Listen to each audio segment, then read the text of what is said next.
The first fleet we sent to Earth carried enough firepower to crack a continent, and the last signal we received from them was a scream. I am recording this because someone must, not because the Thalrek High Council asked me to. They did not. The Council does not exist anymore, at least not in the form it held when I served it, and the empire it governed has become something unrecognizable. My name is Vaynar Kos. I served as Senior Strategic Advisor to the Dominion High Council of the Thalrek Empire for 31 cycles, and in that time, I watched us lose everything.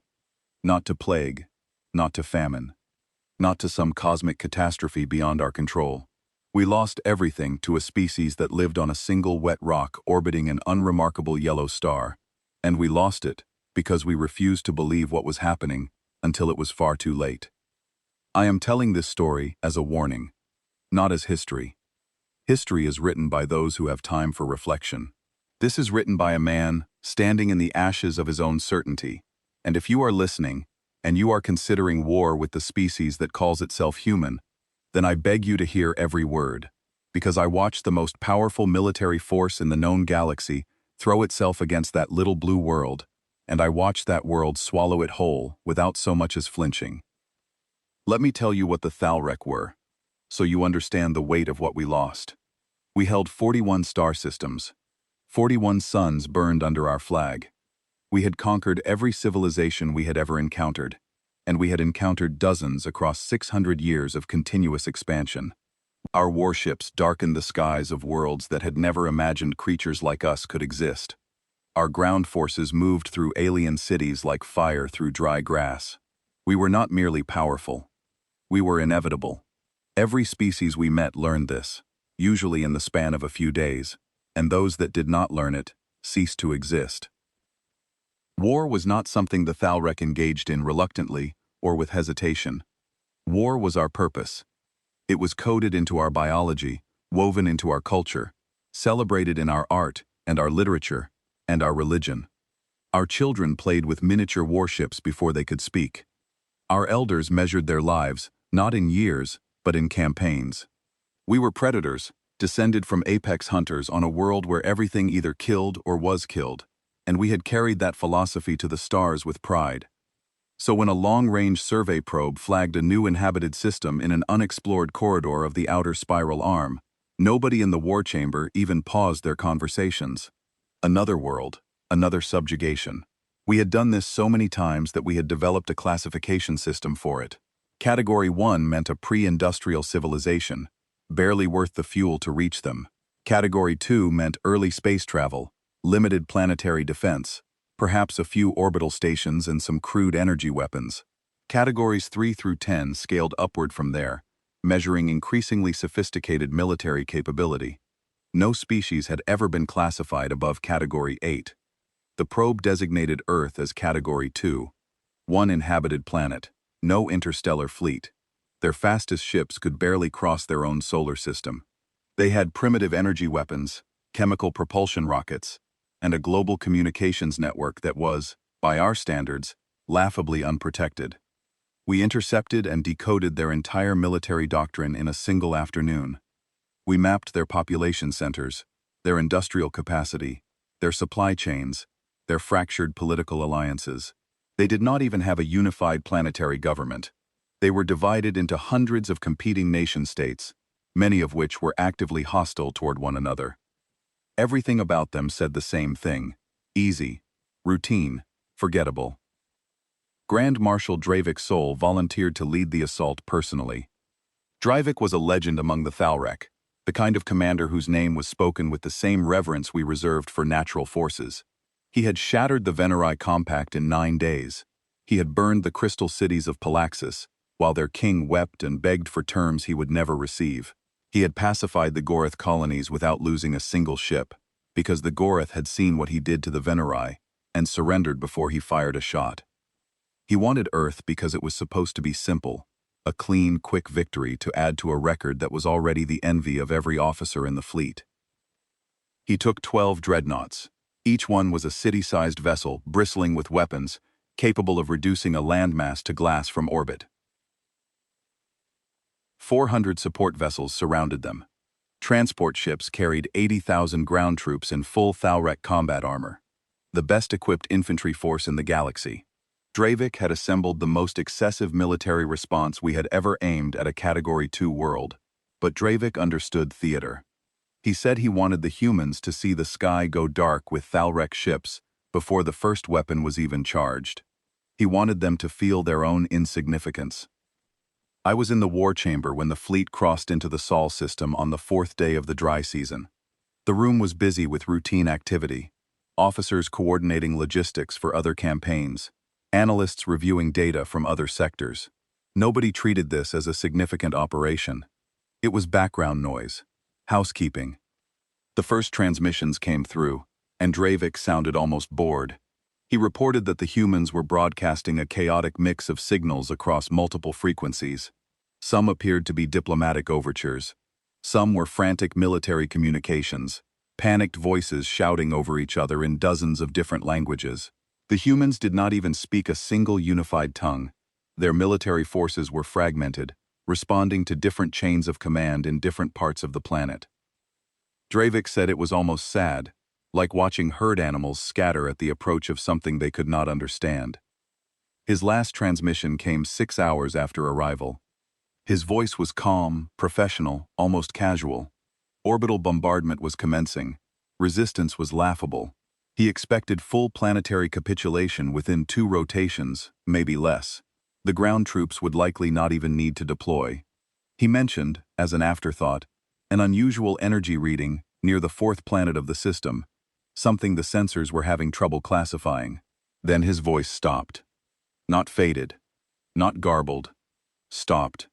Clean, instant, like a door closing. I waited for the signal to resume. We all did. The war chamber grew quiet in stages, conversations trailing off as the silence stretched from seconds into minutes. The communications officers ran diagnostics. Every relay station between Thalrek Prime and the Sol system was functioning perfectly. The problem was not with our equipment. The problem was that there was nothing coming from the other end. No fleet signature, no distress beacon, no emergency transponder from any of the 12 dreadnoughts. No automated damage assessments from the support vessels. No life sign readings from 80,000 soldiers in armor that was designed to broadcast biometric data continuously. Everything was gone. Not destroyed as far as we could tell. Just gone. Absent.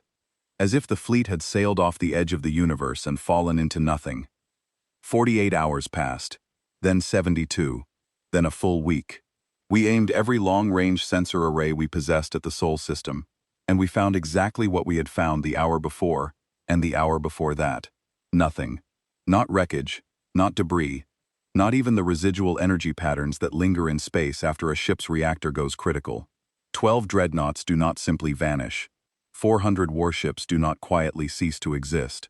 80,000 soldiers do not just stop broadcasting their heartbeats simultaneously, without something cataclysmic occurring, and cataclysmic events leave evidence. There was no evidence. There was nothing at all. I remember standing in the war chamber as the silence stretched into its 2nd week, and I remember the feeling that spread through my body like cold water filling my veins. It was not grief, because grief implies acceptance, and I had not accepted anything. It was not anger, because anger requires a target, and I did not know what to be angry at. It was confusion. Pure, total, absolute confusion. The kind that paralyzes thought and makes the world feel unstable beneath your feet. And the Thalrek were not built for confusion. We were predators. We acted. We decided. We conquered. We did not stand in darkened war chambers, staring at empty sensor screens, trying to understand how the largest invasion force we had ever assembled against a single planet had vanished without leaving so much as a scorch mark in the void. The council convened an emergency session. I sat through 9 hours of debate that produced exactly one conclusion. It was an anomaly. Equipment failure on a catastrophic scale. Perhaps a rogue gravitational event. A spatial fold collapsing at the wrong moment. Perhaps an uncharted hazard in the Sol system's outer reaches. Something the probe had missed. These things happened, they said. In theory. Though none of us had ever actually witnessed or documented such an event, and our physicists quietly noted that the probability of a natural phenomenon selectively destroying an entire fleet while leaving no detectable trace was so small that it functionally did not exist. But the Council needed an explanation that did not involve the impossible. The impossible was that a Category 2 civilization, a species that had not yet mastered interstellar travel, a people who still propelled their vehicles with controlled chemical explosions, had somehow destroyed the most powerful strike force the Thalrek had ever aimed at a single target. That was not possible. Therefore, it had not happened. Therefore, it was an anomaly. I kept my mouth shut. I ran numbers privately, in my quarters, late at night when the corridors were empty and no one would see my screen.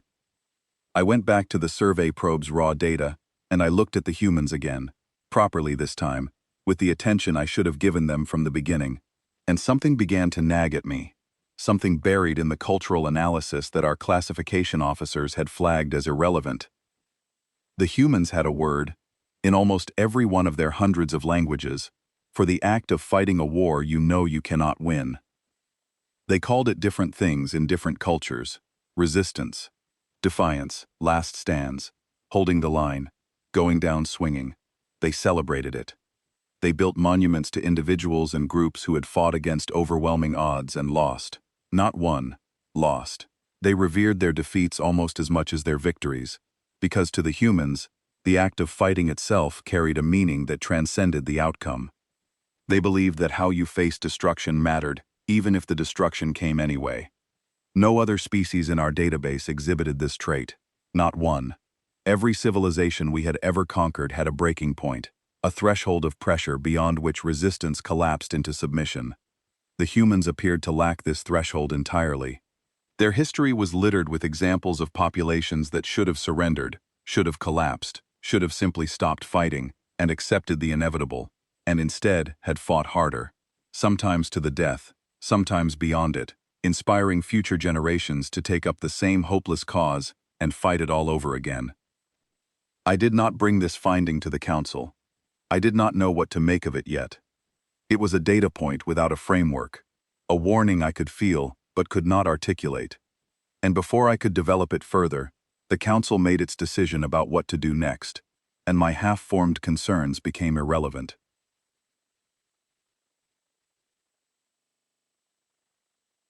They voted to send the second wave. Not another standard fleet, something sharper, something designed to cut rather than crush. They activated the Bone Reapers. I was in the chamber when the vote was cast. Every advisory seal was required. I pressed my claw to mine alongside every other advisor in the room, because that is what advisors did in the Thalrek Empire. We advised, and when our advice was ignored, we complied. Compliance was not optional. It was survival. The session ended. The Council members filed out, already discussing logistics, already treating this as a solved problem. And as the chamber emptied, a sound cut through the low murmur of departing voices. A single chirp from the long-range communications array. An incoming data packet from the Sol system, the first signal from that direction in over 2 weeks. The technicians isolated it immediately. It was tiny, a fragment really, compressed and encoded in a format that was not Thalrek, not any format in our database. But someone had taken the trouble to translate its contents into our script. Perfectly. Our alphabet, our syntax, our grammatical structure, down to the formal register we used in military communications. A species we had never made contact with, never exchanged a single word with, had learned our language, presumably from the wreckage of our ships or the captured data cores of our communications systems, and had used that knowledge to send us a message. One word. I stood in the emptying chamber and read it on the display screen, and the cold that moved through my body was something I carry with me still, years later, in my sleep, in my quiet moments, in every breath I take. The word was more. I need to tell you about the Bone Reapers, because if you do not understand what they were, you cannot grasp what it meant that we lost them too. Every empire has its elite forces. The Thalrek had dozens of specialized military divisions, each one capable of conquering a world on its own. We had siege specialists and orbital assault teams, and deep space interdiction units that could cripple a planet's infrastructure before its inhabitants even knew they were under attack. But the Bone Reapers existed on a different level entirely, separated from the rest of our military by a gulf so wide that most Thalrek soldiers spoke about them the way civilians spoke about natural disasters, something you hoped would never come to your part of the galaxy. They were not simply trained soldiers. They were engineered from birth, selected as embryos based on genetic markers that indicated maximum aggression, maximum physical resilience, maximum cognitive processing speed, and a particular neurological profile that our scientists described as predatory focus. A bone reaper could sustain concentration on a single objective for days, without sleep, without food, without any degradation in performance. They did not get tired. They did not get distracted. They did not experience doubt. And then they were modified. Subdermal armor plating was grafted directly to their skeletal structure, turning their bones into a second layer of protection beneath their skin. Neural accelerators, tiny crystalline processors wired into their brainstems, boosted their reaction speed to levels that made ordinary combat seem like it was happening underwater. Reflex enhancement systems allowed them to detect and respond to incoming threats before the threat had fully materialized, processing sensory data so rapidly that a bone reaper could dodge a plasma bolt after it had been fired. Their vision extended into spectrums that most species could not perceive. Their hearing could isolate a single heartbeat in a crowded room. Each bone reaper was, by any reasonable measure, a living weapon in a body that was itself a fortress. Their commander was Valith Kren, and she was the reason other species invented new words for fear. She stood nearly 7 feet tall in her combat frame, layered in armor that was itself layered over the subdermal plating beneath her skin. She had personally ended more lives than some epidemics.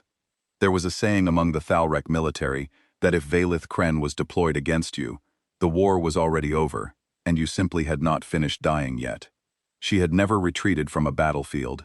She had never failed to complete an objective. She had never been seriously wounded, because nothing in the known galaxy had ever been fast enough, or strong enough, or clever enough to hurt her before she ended it. The Council sent 30 Bone Reapers aboard a stealth carrier, a ship specifically designed to be invisible, not just hard to detect, invisible. It absorbed sensor pulses. It radiated no heat signature. It bent light around its hull so that even visual observation would see nothing but empty space. This ship could slip through the most sophisticated detection networks in the galaxy, like smoke through a grate, and it had done so many times before. No fleet this time. No spectacle. No overwhelming force designed to intimidate. This was a scalpel, not a hammer. Get to Earth. Assess what happened to Dravik's fleet. Identify the threat. Eliminate it. Return with answers. Clean, surgical, final. I was given a direct communication link to Valith for the duration of the mission. Real-time reporting, encrypted on a quantum-paired frequency that no known species could intercept or even detect. The Council wanted eyes on this operation. They wanted answers, and they wanted them delivered by someone whose competence was beyond question.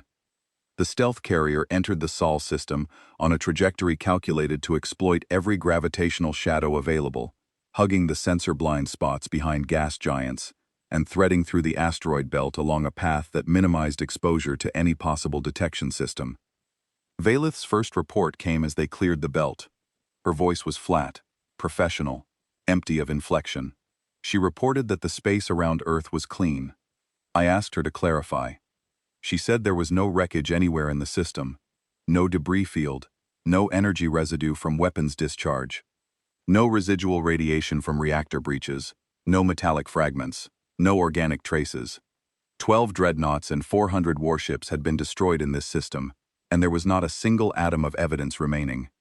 Whatever had happened to Dravik's fleet, it had been thorough beyond anything in our experience.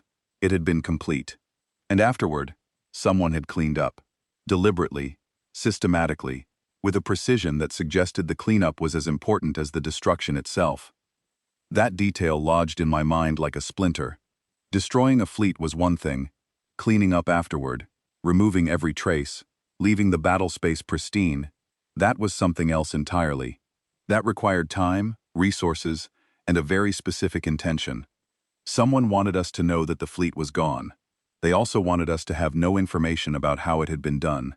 That combination of transparency and concealment was not the behavior of a primitive species defending its home. It was strategy. It was calculated. And it frightened me more than the silence had.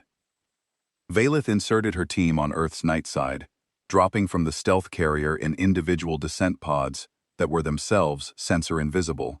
They landed in a mountainous region the humans called the Rockies, a vast spine of elevated terrain running through the western portion of one of their larger continents.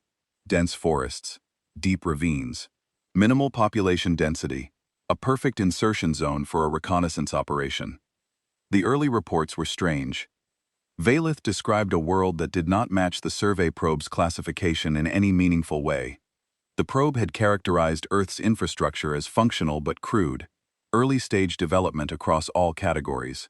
What Valith observed from the ground told a different story.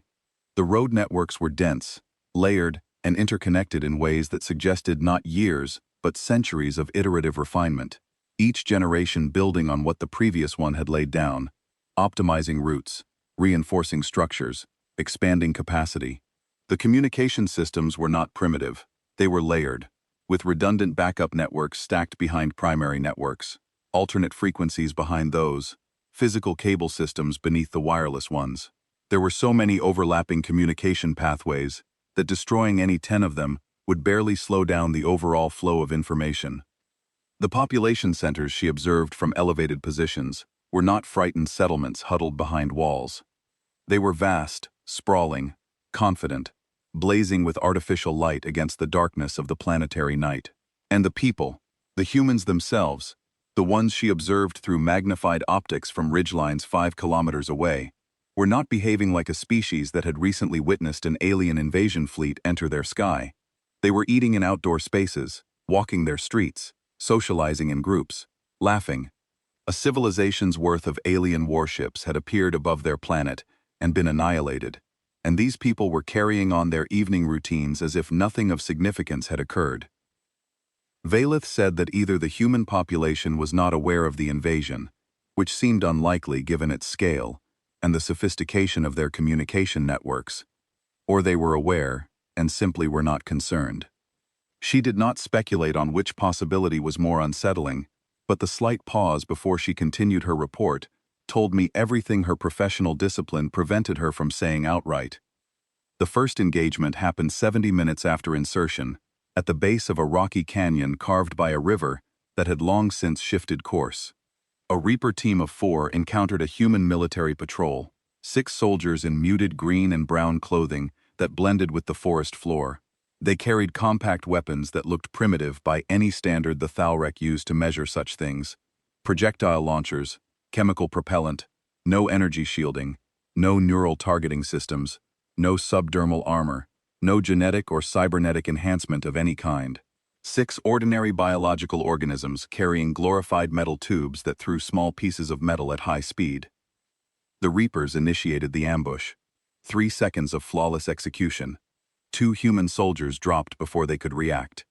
The remaining 4 scattered into cover, with a speed that Valith flagged as notable for an unaugmented species but well within expected parameters. The Reapers advanced to close the engagement, confident, efficient, following combat protocols that had never failed. Then something happened that should not have been possible. The humans adapted, not over the course of hours, which would have been impressive, not over minutes, which would have been remarkable. They adapted in seconds. In the space between one heartbeat and the next, 4 human soldiers, who had never encountered Thalrek Bone Reapers before, who had no intelligence file on their capabilities, who had nothing but their eyes and their biological brains, and 3 seconds of observed combat data, identified and cataloged the Reapers' tactical patterns. They noticed that the Reapers favored their right side when advancing, a biomechanical tendency built into their enhanced musculature. They noticed the fractional pause before each shot, a quirk of the neural accelerator's targeting cycle that was invisible to normal observation speeds. They noticed that the subdermal armor was thinnest at the joints, where flexibility had been traded for protection. 3 seconds of observation, and they had built a complete tactical profile. Within 30 seconds of the initial contact, the 4 surviving humans had repositioned to exploit every weakness they had identified. They moved through the terrain with a fluid confidence that suggested not just training but instinct, an intuitive understanding of how to use rock and tree and shadow that went deeper than any classroom education. One of them, a female soldier who moved with the quiet efficiency of flowing water, fired a projectile at a Reaper's elbow joint from an angle that should have been impossible given her position behind a boulder. The round punched through the gap in the armor. The Reaper staggered sideways. Before it could recover, a second round from a different position hit the same joint from the opposite side. Valith pulled the sensor data from the engagement and transmitted it to me with a tactical annotation. Her written analysis was clinical, stripped of emotional language, but I had read enough of Valith's reports over the years to recognize the subtext buried beneath the professional detachment. She was unsettled. The humans were demonstrating real-time adaptive combat behavior at a cognitive speed that exceeded any species in the Thalrec conflict database by a significant margin. They were not using military artificial intelligence. They were not relying on pre-programmed tactical algorithms or neural enhancement networks. They were thinking. Raw, organic, unaugmented thinking. Observing, analyzing, adapting, and executing tactical adjustments in the middle of active combat, while under fire, while taking casualties, while their stress hormones were flooding their systems. And they were doing it fast enough to match Bone Reapers. The situation deteriorated rapidly. 3 Reapers went dark in the next hour. The engagement signatures were all the same. Initial Thalrec dominance in the opening seconds, followed by a rapid and terrifying human adaptation curve, followed by the humans systematically exploiting weaknesses that the Reapers did not know they had. The humans used the terrain not just competently, but intimately, as if the rocks and trees and rivers were extensions of their own bodies. They set ambushes within ambushes. They created diversions that drew Reapers into kill zones, so naturally camouflaged that the enhanced optics missed them until it was too late. 5 more Reapers went silent, then 3 more. The reports that came in before each silence were increasingly strained. Valith relayed a field observation from a Reaper designated Keth 7, who described engaging a group of human soldiers in a forested valley. Keth 7 had killed 2 of them in the initial exchange, and wounded a third. The wounded human, a male with a plasma burn through his left shoulder that had vaporized most of the muscle tissue and exposed the bone beneath, had continued fighting for another 11 minutes. Not crawling, not dragging himself behind cover, fighting, engaging the Reaper in close-quarters combat with 1 functional arm and a wound that should have put him into immediate systemic shock. He fought with a savagery that Keth 7 described, in his final transmission, as something entirely outside his frame of reference. The human had no right to be standing. He had no biological justification for remaining conscious. And yet he fought as if the wound was an inconvenience rather than a death sentence, and when he finally went down, it was because he had bled out, not because he had stopped trying. Valith's voice, in her last transmission to me, carried something I had never heard from her in 15 years of service. Not fear, exactly. Valith Kren did not experience fear in any way I had ever been able to detect. It was something closer to recognition. The careful, measured tone of a predator that has suddenly realized it is sharing territory with something equally dangerous. She was barricaded inside a collapsed structure, some kind of human storage facility, built from thick concrete, reinforced with steel bars. I could hear heavy breathing, the sound of stone dust falling, movement outside the walls. Not rushing, frantic movement, slow, deliberate, patient. The sound of something that knew exactly where she was and was in no hurry at all. She said, "Advisor Koss. They are not what the probe reported. They are not primitives. I have fought 11 species in close combat across 6 deployments, and none of them moved the way these creatures move. None of them learned at the speed these creatures learn. None of them refused to stop fighting when their bodies should have stopped functioning." I asked her for a tactical assessment, a way forward, something the Council could use. She was silent for several seconds. I could hear her breathing slow as she imposed control over her body's responses, the way she always did before making a decision. Then she said, very carefully, "I think they were waiting for us. I think they detected our carrier before we entered orbit. I think they tracked our descent, chose our landing zone for us, and let us touch down because they wanted to see what we could do. Every engagement since insertion has been on their terms. Every position we have taken has been one they allowed us to take. We are not hunting them, Advisor Koss. They are studying us." The signal ended. Not jammed. Not disrupted by weapons fire. It ended cleanly, precisely, like someone closing a circuit. One moment Valeth was speaking, and the next moment there was silence, and the silence was total. I sat alone in my quarters for a long time, 30 bone reapers, 30 of the deadliest beings our civilization had ever produced, each one a masterwork of genetic engineering and cybernetic enhancement, each one worth more than a warship in terms of the resources invested in their creation. Gone. Vanished into the forests and mountains of a world that our survey probe had labeled as unremarkable. I pulled up Valeth's final data packet, the one her suit had transmitted automatically in the seconds before her communications went dark. It contained passive sensor readings from the stealth carrier still in orbit above the planet. The carrier's crew had been monitoring the situation from above, tracking the Reapers through their biometric feeds, watching the engagement signatures flare and die across the mountainous terrain below. The data showed something that made my heart stop simultaneously.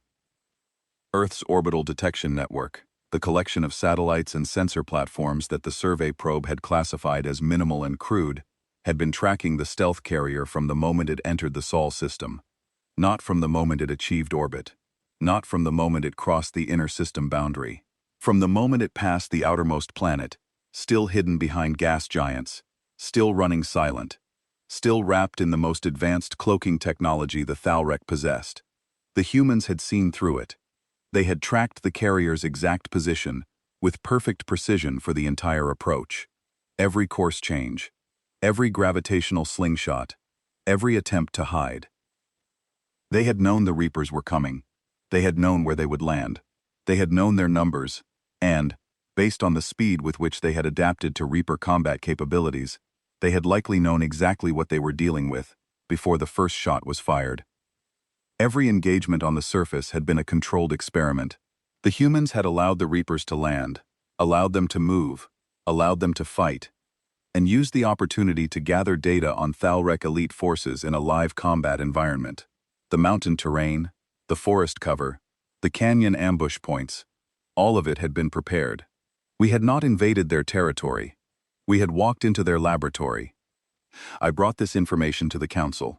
I laid out the sensor data, the engagement analysis, the timeline of events. I explained, as clearly and calmly as I could manage, that the humans had demonstrated capabilities that our classification system could not account for, and that further escalation, without understanding what we were facing, was strategically unsound.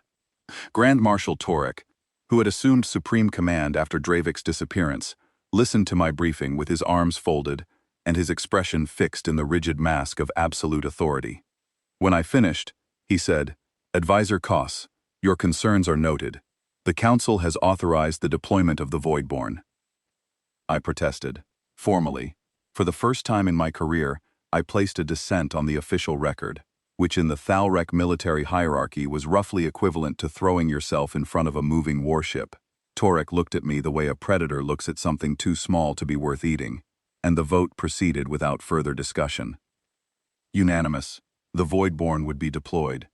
I left the chamber. The doors sealed behind me, and as I walked the corridor back to my quarters, processing the magnitude of the decision that had just been made, I kept hearing Valeth's last words in my mind, playing on a loop I could not silence. They were waiting for us.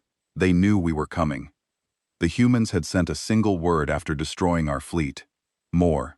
Not a threat, not a boast, not a challenge issued in anger or defiance. An invitation. And we were about to accept it again. The Voidborn were not soldiers. They were not weapons in any conventional sense.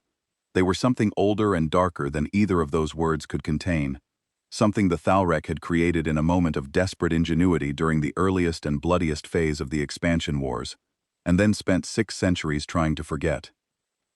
8 of them existed. 8 biological constructs, each one the size of a small warship, grown in pressurized vats deep beneath the surface of a dead moon that the Thalrek had stripped of all other purpose. The moon had no name. It appeared on no public charts. The personnel who maintained the Voidborn facility lived there permanently and were forbidden from communicating with anyone outside. The facility itself was surrounded by an automated defense network that would destroy any vessel, Thalrek or otherwise, that approached without the proper clearance codes. We feared the Voidborn that much. We feared them because we had built them, and we knew what they could do. Each Voidborn was a self-sustaining organism, engineered from a base genome that had been modified so extensively that it bore no resemblance to any naturally occurring life form. They could survive in hard vacuum. Their outer shells were layered with a biological analog of our strongest military armor plating, a dense, regenerating material that could absorb direct hits from capital ship weapons and repair the damage within minutes. They processed ambient radiation as fuel, meaning they never needed to eat or rest in any environment that contained energy, which was every environment. Their limbs, each one as thick as a building column, could crush reinforced structures with casual ease, and they possessed a rudimentary intelligence that made them not merely durable, but cunning. They learned, they adapted, they remembered. In 600 years, we had deployed them exactly 3 times. The first deployment, against the Gorath hegemony, was the stuff of classified nightmares. A single Voidborn, one creature, had depopulated an entire hemisphere in 14 hours. The Gorath had thrown everything they had at it. Fleet bombardment from orbit, ground forces numbering in the millions, chemical weapons, biological agents, nuclear detonations. The Voidborn had absorbed it all and kept moving, grinding through cities and military installations with the relentless patience of a geological event. The second deployment, against the Crystalline Accord, had lasted less than a day. The Accord's leadership watched the first Voidborn make planetfall and immediately transmitted unconditional surrender on every frequency they possessed. They had heard what happened to the Gorath. They chose survival over pride, and in doing so, they became the only species in our history that had seen a Voidborn and lived to remember it. The third deployment was classified at levels that even I, with my 31 cycles of senior advisory access, could not penetrate. The records were sealed. The target species was unnamed. The whispered version, the one that circulated among senior officers who had been drinking, was that the target species no longer existed. Not conquered, not subjugated, not integrated into the Empire. Gone, erased from the galaxy as if they had never been. Now Torek was sending all 8 Voidborn to Earth. They were loaded into armored drop pods, each pod the size of a frigate, reinforced to withstand atmospheric entry at velocities that would vaporize conventional vessels. The pods were accelerated toward the Sol system at maximum speed, accompanied by a massive surveillance fleet of 200 ships, configured purely for observation and data collection. Torek had learned one lesson from the previous failures, though not the lesson I wished he had learned. He wanted eyes on this operation. He wanted everything recorded, every angle covered, every second documented, so that the Council could watch the humans die, and no one would ever again question Thalrek's supremacy. I was given a feed, every senior advisor was. We gathered in the war chamber and watched on the primary display as the drop pods entered Earth's atmosphere, 8 burning trails of fire cutting through the planet's cloud layer, visible from the ground as streaks of orange light against the blue. The initial footage was everything the Warhawks wanted to see, everything the Council needed to believe that the situation was under control, that the previous losses had been aberrations, that the natural order of the galaxy remained intact. The Voidborn tore through human defensive positions like nothing I had ever witnessed. Military installations built from reinforced concrete and steel collapsed under their bulk as if constructed from paper. Armored vehicles, the heaviest ground weapons the humans possessed, were crushed flat or swatted aside with the casual indifference of an animal brushing through undergrowth. Aircraft attempted strafing runs and broke apart against the Voidborn's hides, their weapons leaving scorch marks that healed before the debris of the destroyed aircraft had finished falling. For the first time, we saw human fear. Real, visceral, unmistakable fear. Civilians fleeing through streets choked with rubble and dust. Emergency vehicles overturned by the shockwaves of collapsing buildings. Soldiers, real soldiers with real training and real courage, falling back in disorganized retreat because their weapons were doing nothing and the thing advancing toward them could not be stopped by anything they possessed. I watched a column of human tanks fire concentrated volleys into a Voidborn's chest at point-blank range, and the creature did not even slow its stride. It walked through the fire and through the tanks and through the defensive line behind them, and everything it touched ceased to exist. I felt something watching this, not the satisfaction I expected, not the vindication that should have accompanied proof that the Thalrek were still the dominant force in the galaxy. What I felt was hollow, cold, a weight in the center of my chest that pressed down with each new image of destruction. I told myself it was necessary. I told myself the humans had provoked this by destroying our fleet. I told myself many things in those early hours, and none of them made the hollowness go away.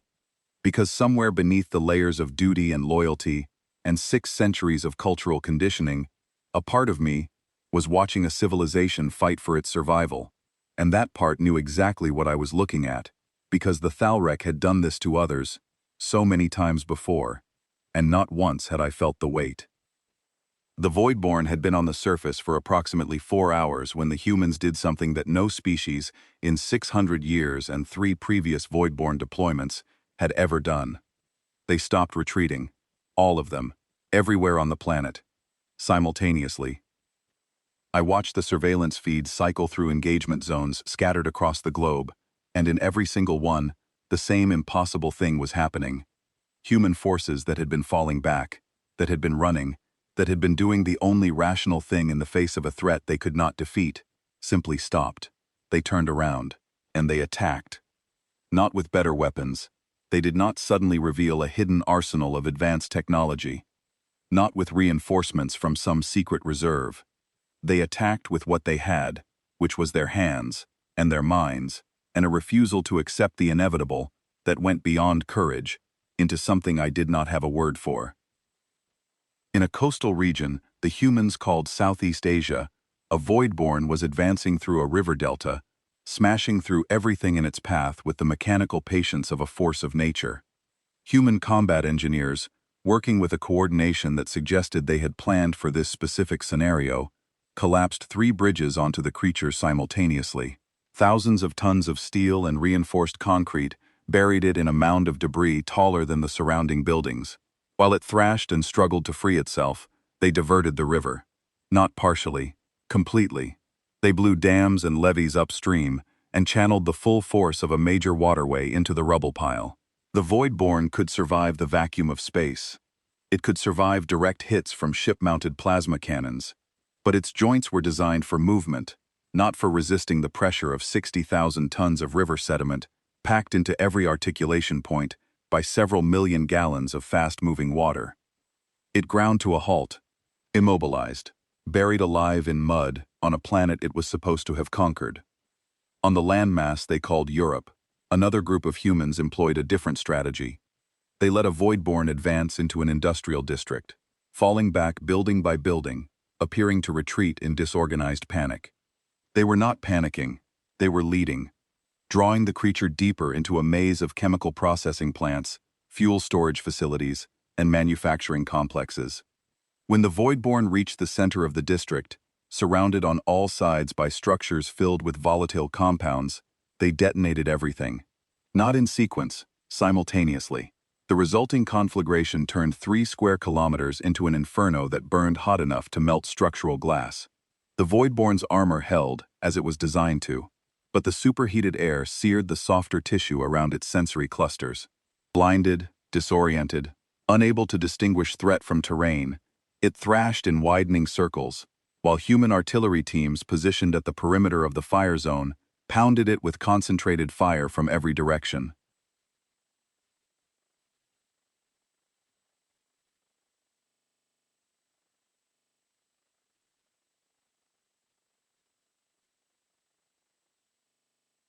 On the continent called Africa, I watched a group of humans execute a plan so desperate and so brave that it carved itself into my memory permanently. They loaded fuel tankers, massive cylindrical vehicles designed to transport combustible liquids, with improvised explosive compounds, and they drove them, at full speed, directly into the leg joints of a Voidborn that was advancing through an open plain. The drivers did not jump out. They did not set the vehicles on autopilot and bail to safety. They sat behind their controls and they steered those tankers into the gaps between the creature's armor plates, where the biological material was thinnest, and the explosions that followed tore through tissue that had been designed to withstand ship-mounted weapons. 3 tankers, 3 drivers, 3 humans who had looked at a creature the size of a building, a creature that had ended civilizations, and had decided that their lives were an acceptable price for a chance to bring it down. Not soldiers bred for sacrifice. Not genetically enhanced warriors conditioned to disregard self-preservation. Ordinary people. Civilians who had climbed into vehicles and driven toward certain death because they could not think of another way to protect the people behind them.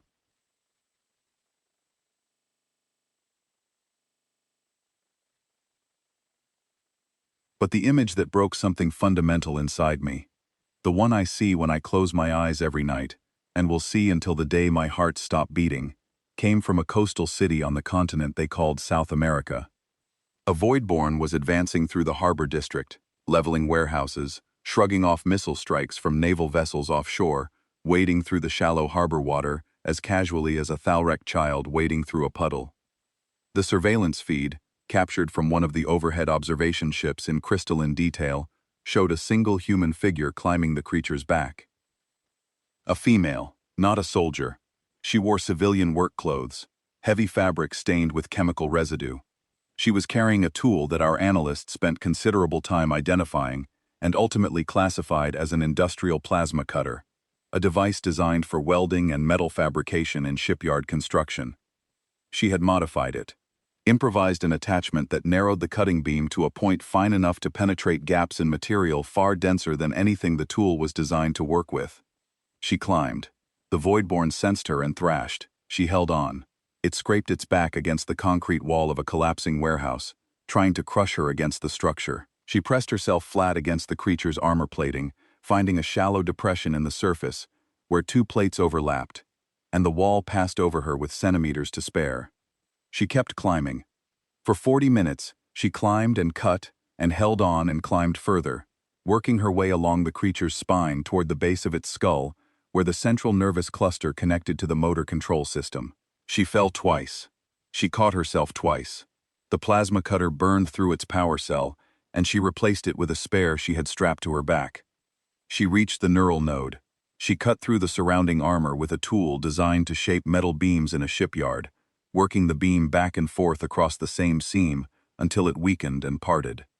Then she drove the cutter into the nerve cluster beneath and held it there, burning through biological material that regenerated almost as fast as she could destroy it, until the regeneration could not keep pace and the damage reached critical mass. The Voidborn's legs buckled.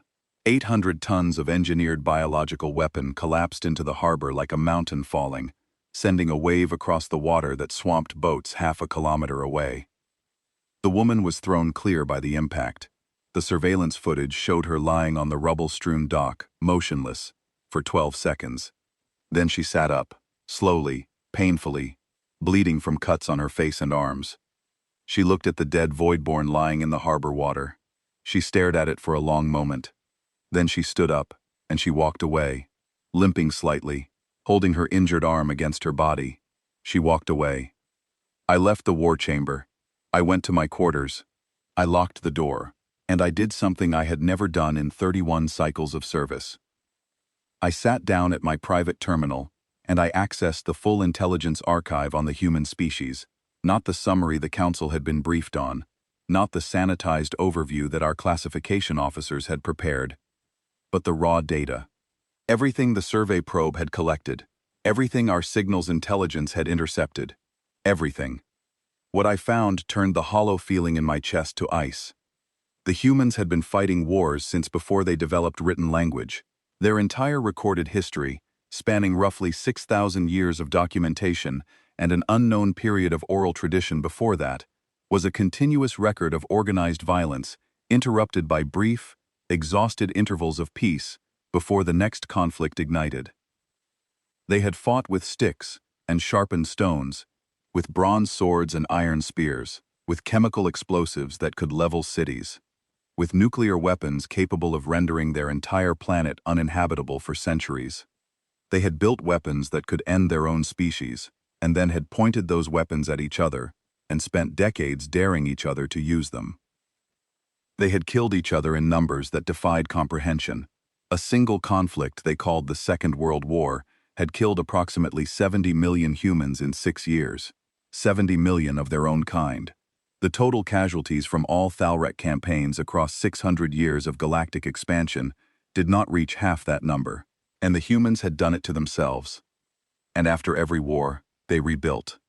They buried their millions of dead, and they rebuilt the cities, and the infrastructure, and the shattered societies.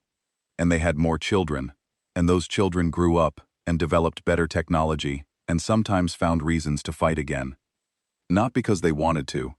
Their literature was filled with anguish about the cycle, with desperate pleas for peace, with attempts to build systems and institutions that would prevent the next war from happening. They hated what they were capable of. Many of them spent their entire lives working to ensure that the violence never returned. But something in their biology, something woven into the deepest architecture of their brains, gave them a capacity for organized violence that no other known species could approach. And that capacity came with a feature that our scientists had flagged as anomalous, and then dismissed because it did not fit our models. The human stress response. Every species we had studied, every organism we had observed, responded to extreme threat in one of two ways: fight or flee.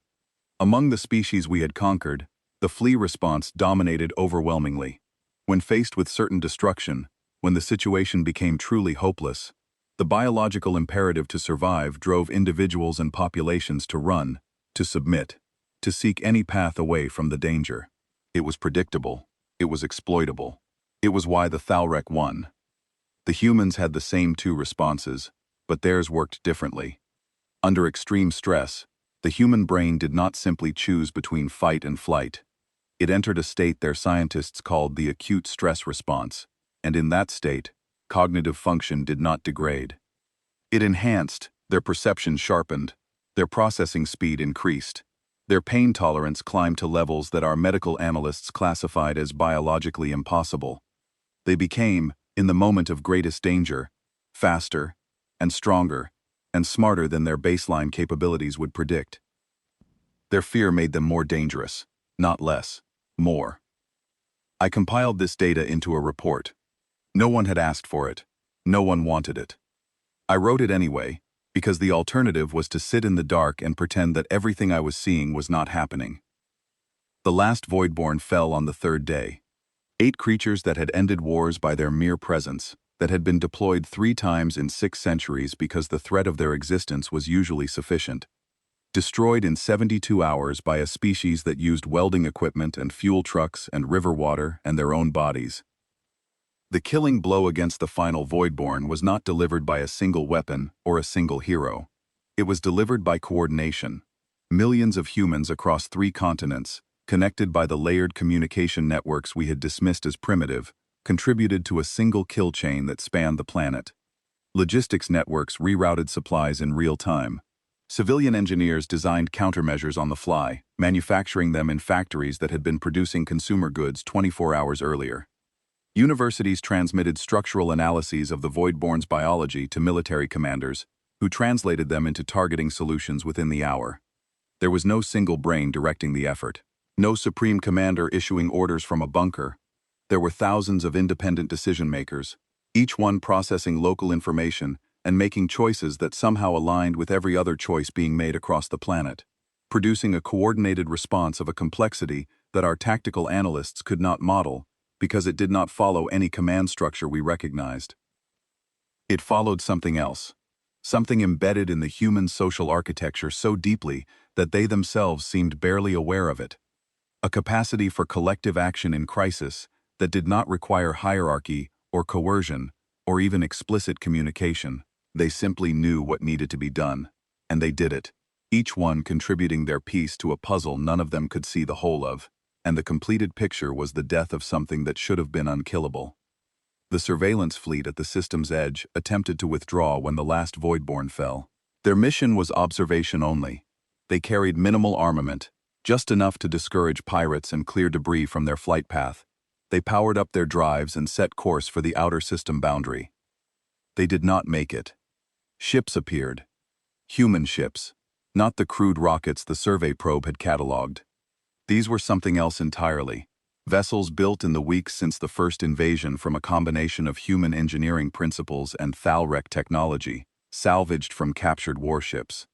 They were sleek where our ships were angular, fast where ours were powerful, armored in alloys that our sensors could not fully identify because the humans had modified the base materials in ways our metallurgists had never considered. They moved through space with a precision that suggested advanced navigation systems, and they cut off the surveillance fleet's escape route with a coordinated maneuver that would have required faster-than-light communication to execute at that speed. The humans had not just copied our technology, they had understood it at a level that took our own engineers years to reach, and then they had improved it. The surveillance fleet's resistance lasted less than an hour. The final data burst, transmitted in the seconds before the last observation ship was disabled, contained a human communication. Not encrypted, not coded. Broadcast in the open, in flawless Thalrek, with a pronunciation that suggested the speaker had learned the language from captured crew members rather than from written texts. A voice, calm and measured, and entirely without fear. "We have been studying your Empire's communication frequencies. We know where your homeworld is. You have one cycle to send a diplomat. Send a warship instead, and we will come to you."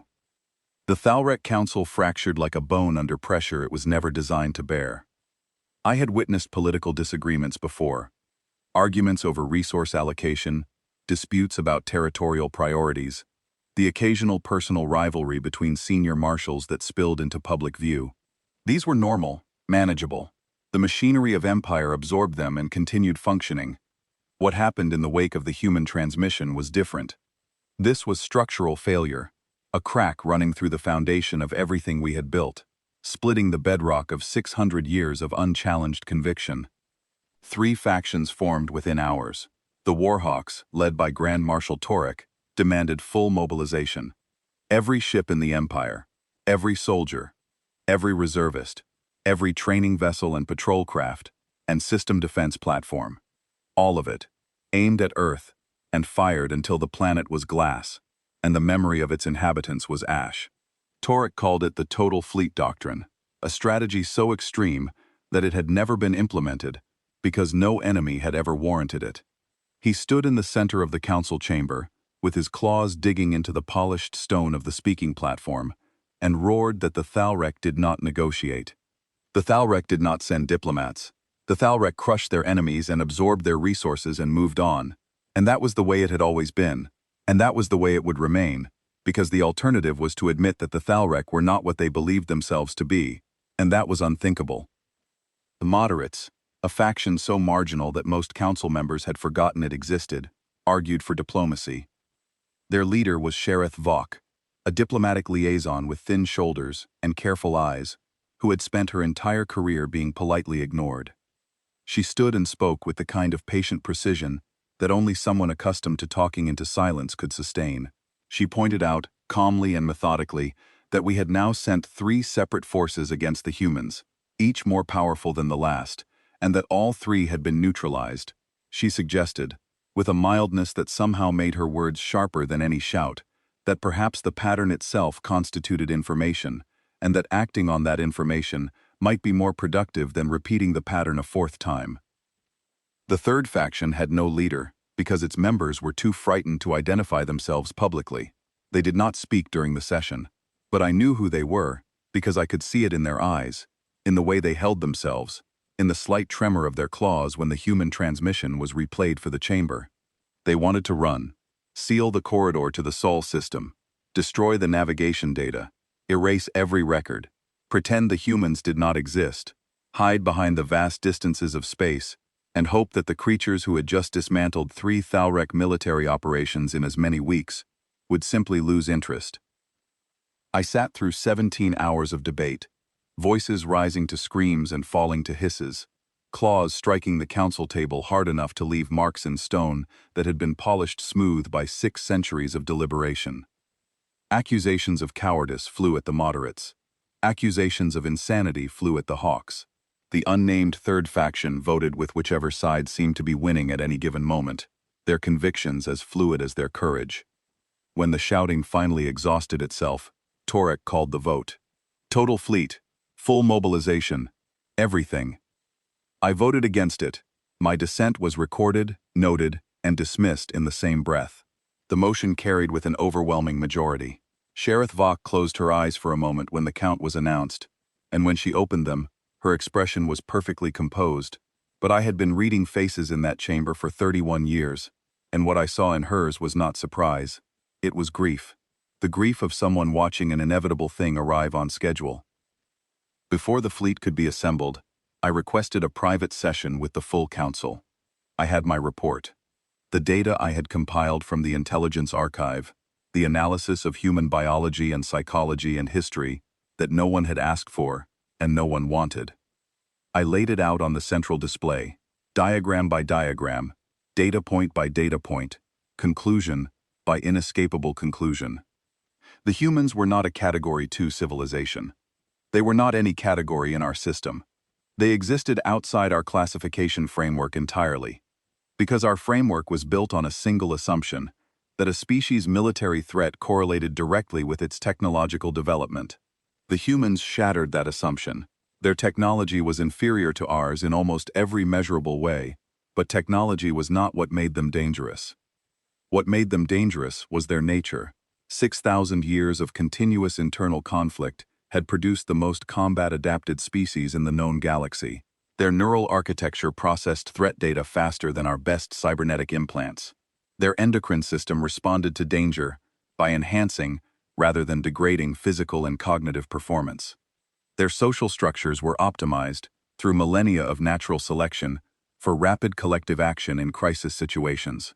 And their creativity, their ability to improvise solutions to novel problems in real time under extreme pressure, was so far beyond anything in our comparative database that our analysts had flagged it as a data error and moved on. I told the council that the humans had reverse-engineered our faster-than-light propulsion technology in approximately 3 weeks. I told them that our own engineering corps estimated such a task would require 6 to 8 years of dedicated research. I told them that the humans had not merely replicated our technology, but had modified it, improved it, integrated it with their own engineering principles in ways that our scientists were still struggling to understand. And I told them, with as much weight as I could put behind the words, that every single day we waited, the gap between their capabilities and ours was shrinking. Torek listened to this with his arms folded across his armored chest. His expression did not change. When I finished, he said, "Your analysis will be filed. The total fleet launches at dawn." He left. The council followed. HFY paused beside me as the chamber emptied. She placed her hand on my forearm, a gesture of such intimacy that it would have been scandalous in any other context, and she said, very quietly, so that only I could hear, "You are right about everything. It will not matter." She left. I stood alone in the chamber. The display still showed my data, my charts, my carefully constructed argument for a course of action that would never be taken. And then I did something that, under the laws of the Thalrek Empire, constituted high treason. I accessed the long-range communication array. I used override codes accumulated across 3 decades of service, codes that had never been revoked because no one had ever imagined a senior advisor would use them for unauthorized communication with a hostile power. I sent a message to the Sol system, addressed to no one in particular, identifying myself by name and rank and requesting a private dialogue. The response arrived in 4 minutes, not from a military commander, not from a head of state, not from whatever intelligence apparatus had orchestrated the systematic destruction of 3 Thalrek military operations. The response came from a civilian. She introduced herself as Grace Okafor. She was a school teacher from a city called Lagos, located on the African continent, where not 2 days earlier, human civilians had driven fuel tankers into the legs of a voidborn. She explained that she was one of several thousand civilians who had volunteered for a first contact communication program that the human governments had established immediately following the initial invasion. The program's operating principle was that first contact between species should be conducted by educators, not soldiers. Soldiers, Grace said, with the tone of someone stating something self-evident, see the world through a lens of threats and responses.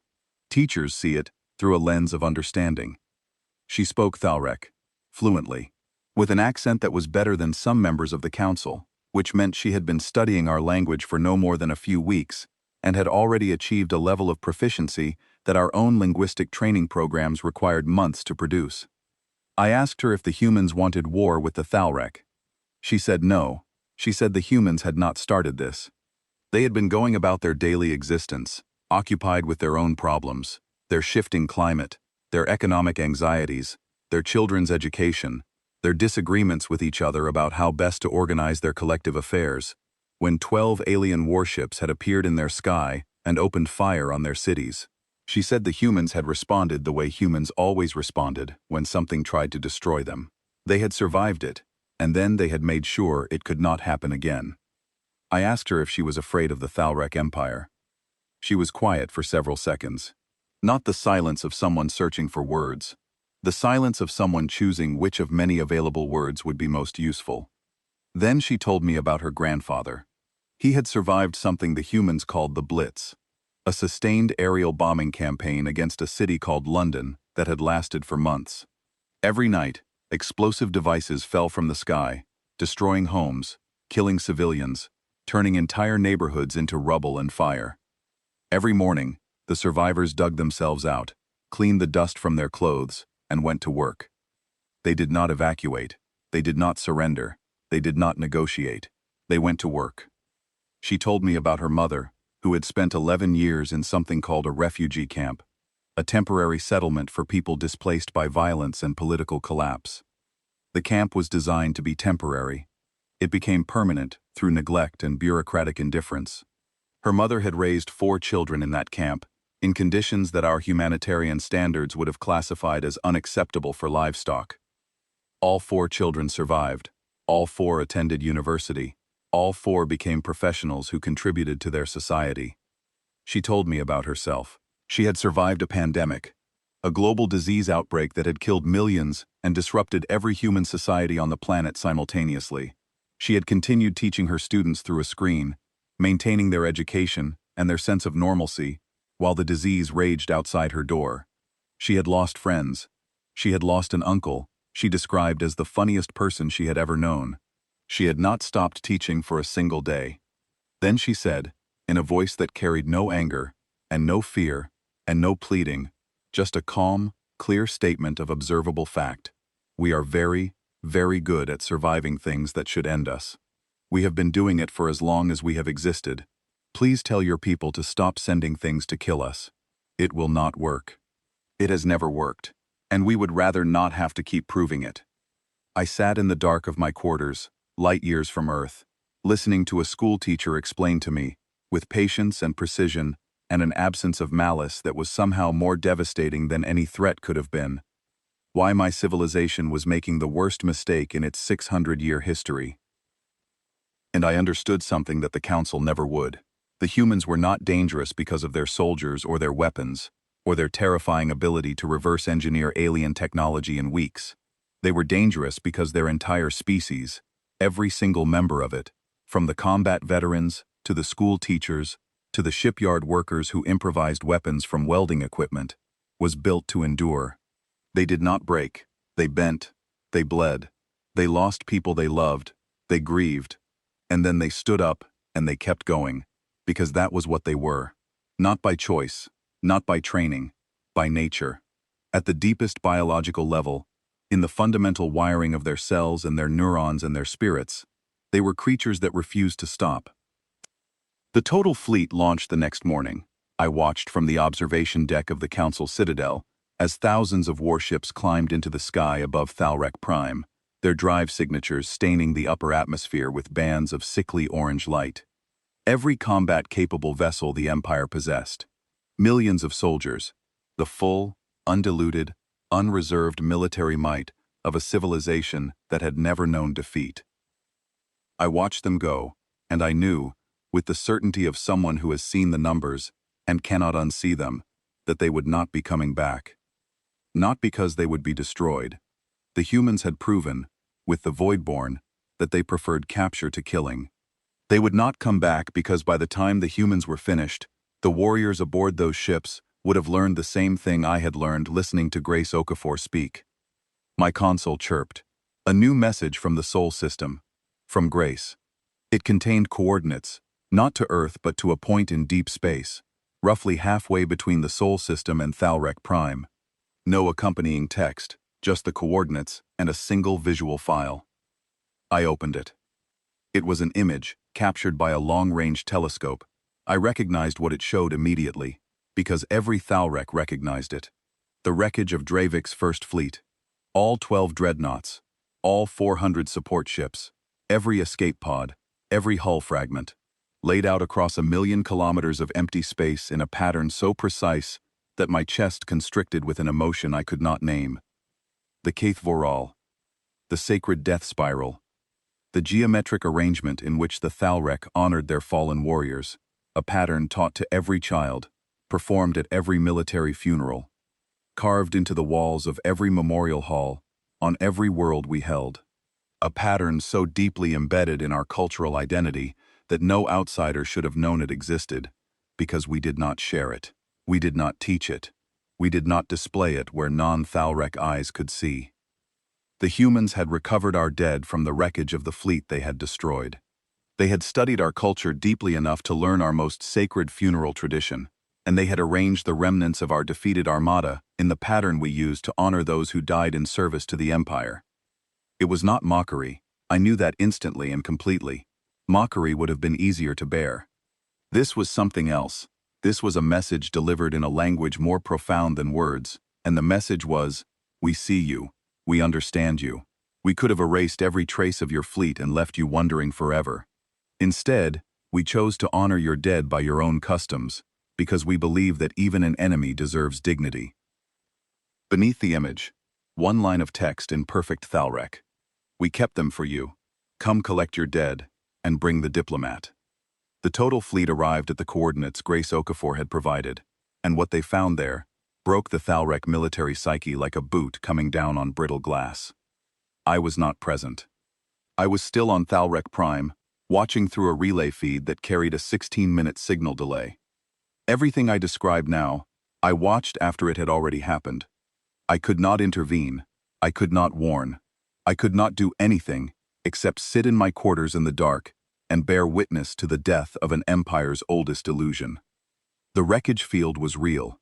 Every piece of it, 12 dreadnoughts, 400 support ships, thousands of escape pods, hundreds of thousands of individual hull fragments, all arranged in the HFY pattern across a volume of space so vast that the fleet's long-range sensors needed several minutes to complete the full mapping scan.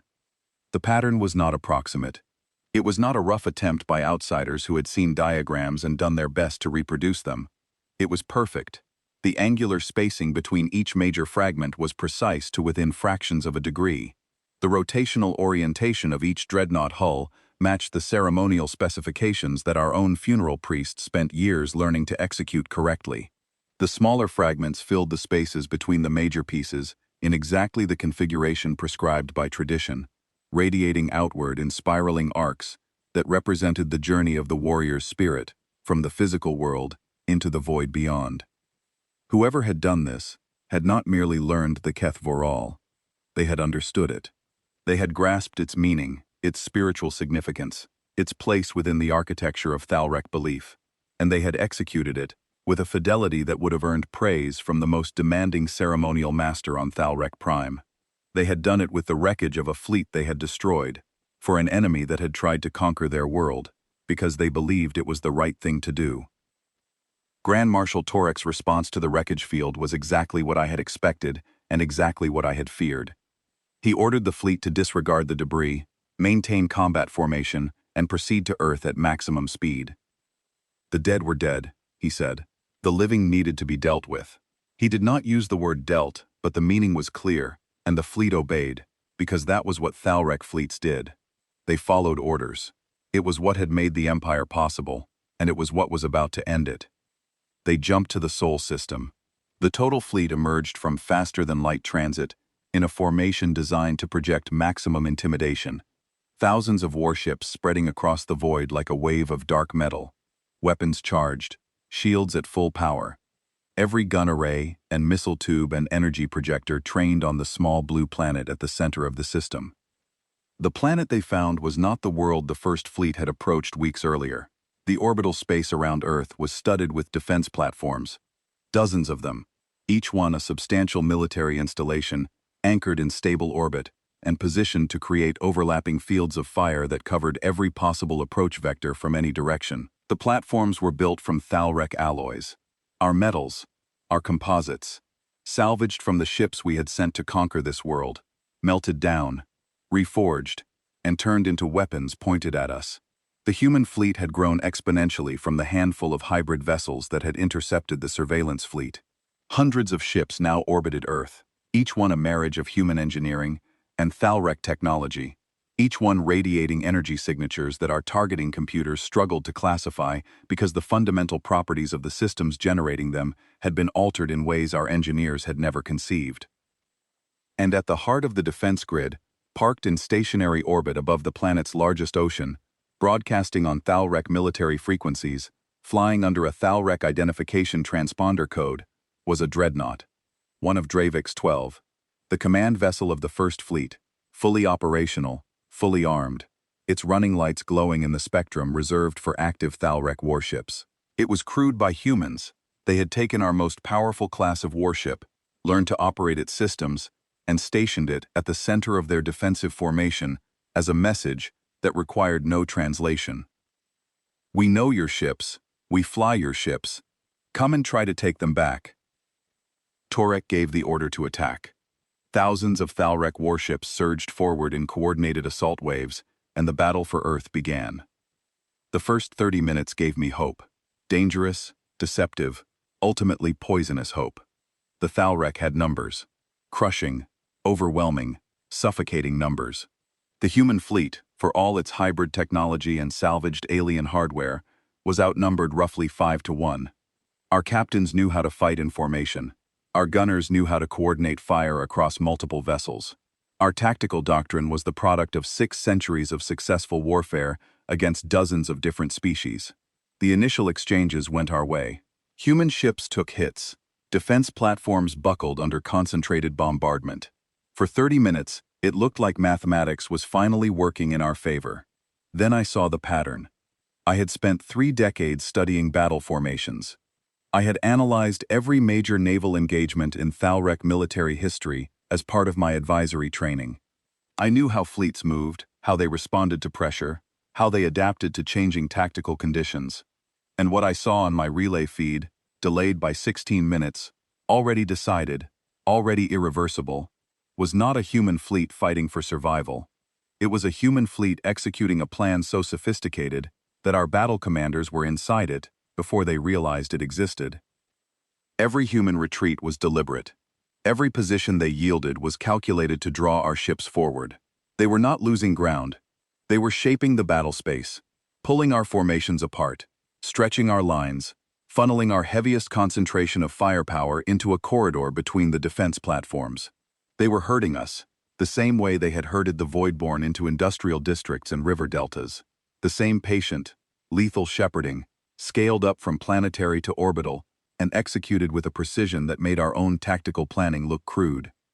Torek recognized it too late. His order to halt and reposition propagated through the fleet 30 seconds after the humans closed the trap. The defense platforms that had appeared to buckle under bombardment came back online simultaneously, all of them, at full power, their weapons systems cycling to maximum output in perfect synchronization. They had not been damaged. They had been performing, playing wounded, absorbing fire, letting our fleet commit deeper and deeper into the corridor, while the jaws of the trap opened wider and wider on either side. The platforms opened fire, from every direction, into a fleet formation that was now too compressed to maneuver, too committed to retreat, too deep inside the kill zone to do anything except take hits. And then the humans deployed their weapon. Our physicists spent months afterward trying to understand it. They called it a gravitational displacement projector, which was their way of admitting they did not fully comprehend the principles behind it. What it did was simple enough to describe, even if the mechanism remained opaque. It locked ships in place, not through physical restraint, through gravitational manipulation. It created localized fields of such intense gravitational distortion that the ships caught within them could not move. Their drives fired uselessly against forces that exceeded anything their engines were designed to overcome.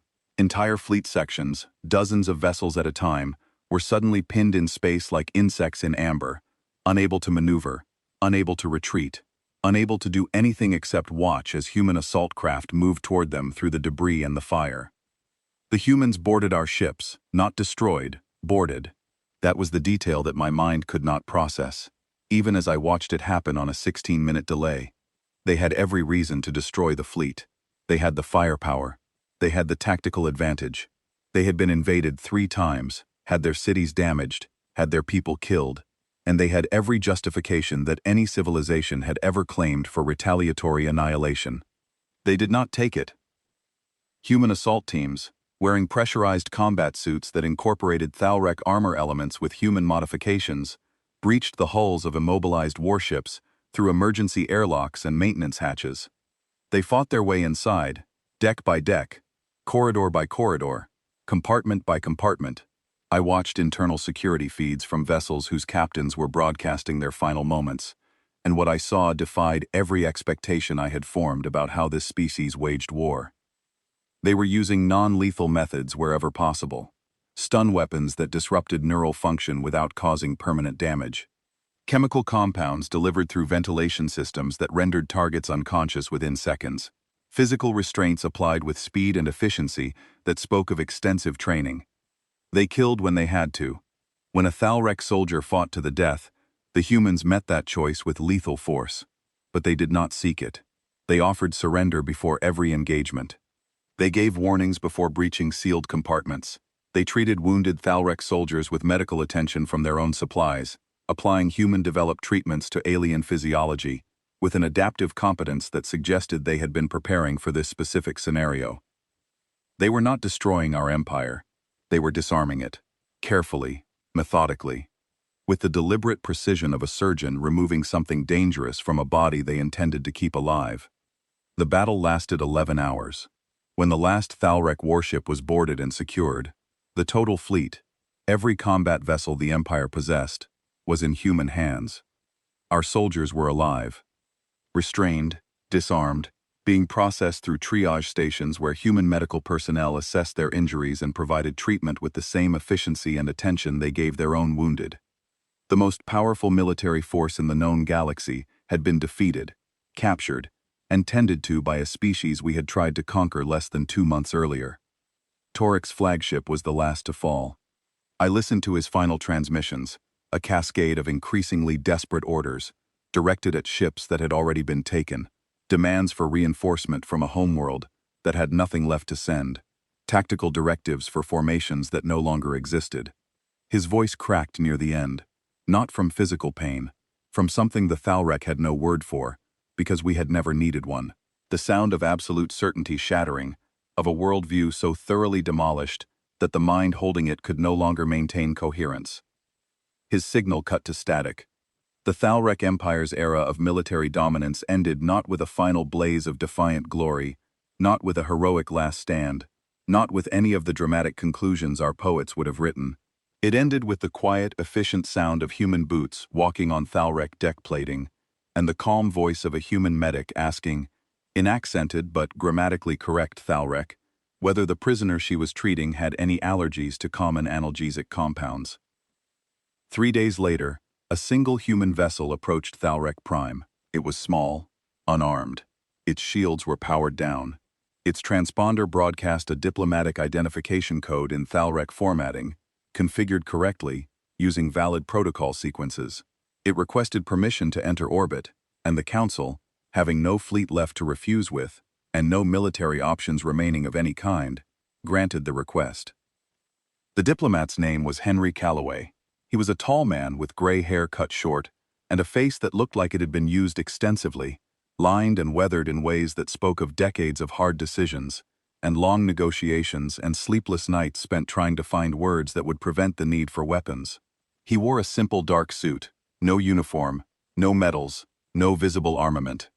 He carried a single data tablet, and he walked into the council chamber with the calm, measured stride of someone entering a room he had studied from every angle long before he arrived. Behind him, through the docking corridor, visible through the chamber's observation windows, came the prisoners. Thousands of Thalrek soldiers returning from captivity, walking under their own power through the connector tube that joined the human ship to our station. Their wounds had been treated, their armor had been cleaned and returned to them. They had been fed human food modified to be nutritionally compatible with Thalrek biology, a feat that implied the humans had sequenced our genome and analyzed our metabolic requirements in the span of days. Some of the returning soldiers looked dazed, still processing the impossible thing that had happened to them. Some looked angry, their pride bleeding from a wound no medic could treat.